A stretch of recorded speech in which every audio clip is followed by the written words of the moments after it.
السلام علیکم۔ الفاتحہ۔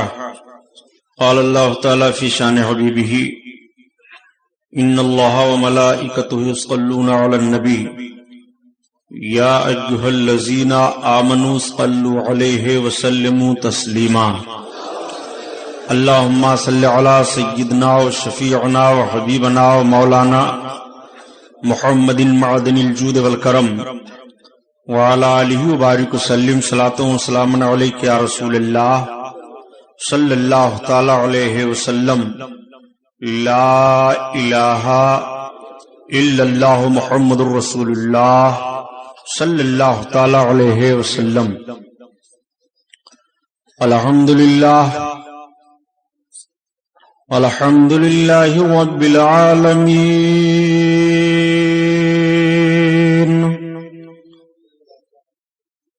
الصلاۃ والسلام علی سید المرسلین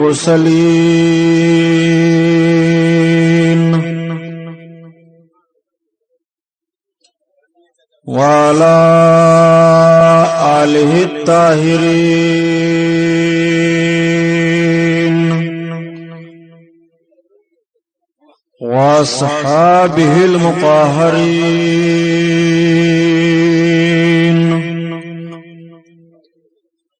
وابنہ الغوث العظم الجیلانی محی الدین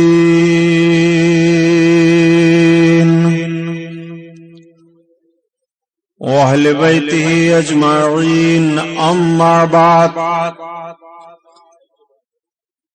فاعوذ باللہ من الشیطان الرجیم، بسم اللہ الرحمن الرحیم۔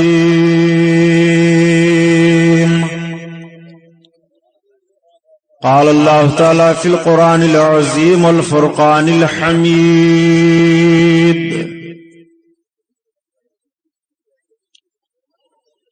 وما ارسلناک الا رحمۃ للعالمین۔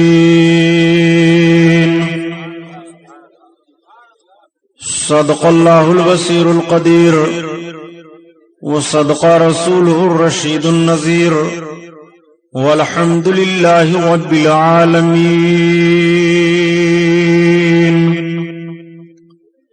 لائق صدر احترام، پورا مجمع اور درود پاک پڑھ لیجیے۔ اللہم صلی علی سیدنا مولانا محمد معدن الجود والکرم وعلی آلہ وبارک وسلم صلاۃ و سلام علیک یا رسول اللہ صلی اللہ تعالی علیہ وسلم۔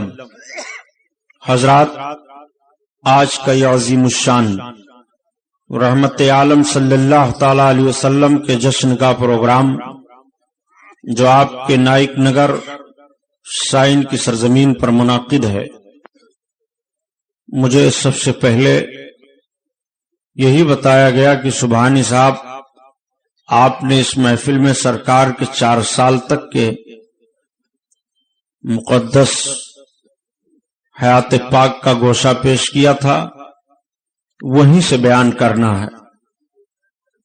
سبحان اللہ۔ انشاءاللہ میں پوری کوشش کروں گا کہ آپ